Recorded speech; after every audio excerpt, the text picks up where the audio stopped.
Michelle Gibson assumes that all the railroad tracks were just dug up and that all of the infrastructure, locomotives, cars, stations, was already in place as well. She speculates that it was an electrified rail system, and after the free worldwide energy grid was shut down, the free energy sources for mass transportation were replaced by oil and coal. The newly created dependence on fossil fuels was one of the foundations of the fabulous wealth of the industrialist robber baron families. About the tramway network in Manaus, Brazil, she writes, "The historical narrative we are given says that rubber made Manaus the wealthiest city in South America in the late 1800s, and wealthy European families are said to have settled in Manaus, bringing their European art, architecture, and culture with them. It was a city at that time with electric trams and streetlights." Electric trams and streetlights? In the middle of the Amazon rainforest?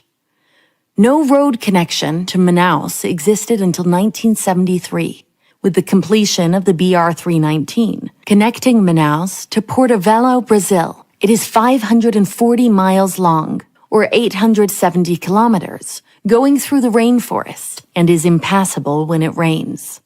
It is known as Brazil's worst highway. There is no such tram system operating in Manaus today.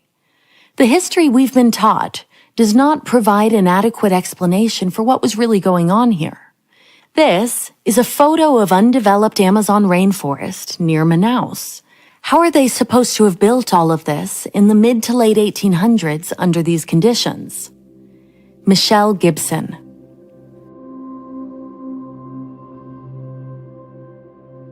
Isn't it a bit strange that directly after the sinking of the Titanic and the crash of the Hindenburg, the way of transportation was standardized worldwide so that almost exclusively petroleum is used? And this has not changed in the last 100 years.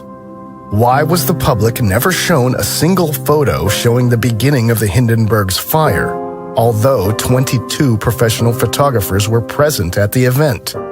Why was the static spark theory chosen as the cause of the Hindenburg's sinking, even though there was no evidence to support this theory?